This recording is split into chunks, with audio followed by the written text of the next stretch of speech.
kakatapos lang namin yung briefing tungkol sa flooding situation sa Region 3 at talagang ramdam na napakabigat ang ulan at napakarami ang bumagsak na tubig. Kaya't na-overwhelm lahat ng mga ating mga flood control na flood management program.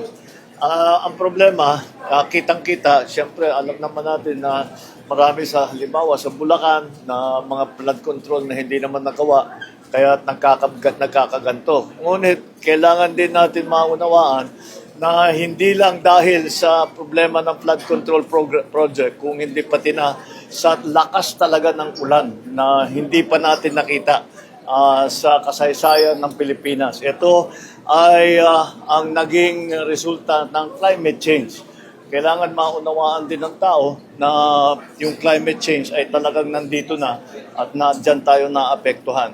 Hindi bale at tayo yung gumawa na nakapag-desisyon tayo tungkol sa mga immediate measures na kailangan gawin the immediate term, in the medium term, and in the long term.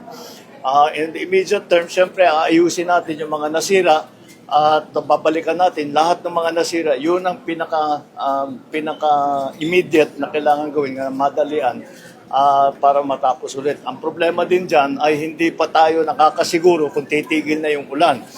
Dahil kailangan natin, halimbawa may mga lugar may tubig pa, hindi pa natin ma-assess kung ano yung damage dahil may tubig pa, may binabaha pa. Kailangan natin antayin yan. Pangalawa, binabantayan natin ang panahon kasi kahit yung mga nasira, pag aayusin natin ngayon, bumalik na naman yan at masisira ulit yung bagong gawa, kaya napakasayang naman ang ating gagawin. Kaya medyo kailangan natin alalayan at bantayan na mabuti na maging effective kung ano man yung gagawin natin ay magiging matibay at hindi mawawala at hindi masisira sa susunod na baha. Kaya lahat ito ay aming napag-usapan at napagplanuhan at immediately there is a project for Sabo River Dams na 5 kaagad sa Nueva Ecija dahil ito yung kumukuha sa tubig sa taas.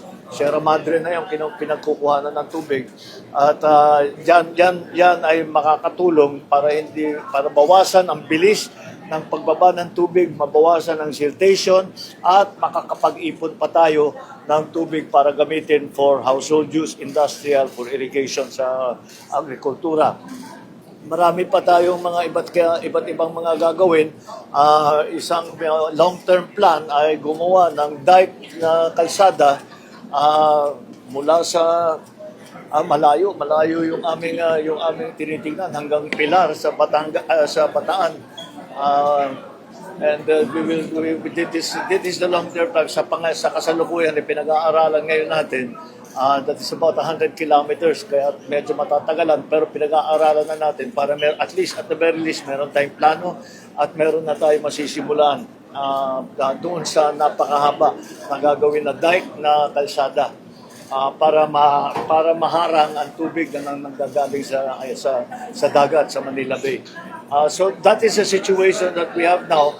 I'm satisfied that yung immediate needs ng tao, yung kanilang pagkain, yung kanilang shelter, yung kanilang yung healthcare na dala ng pamahalaan ng national government ay nandyan lahat.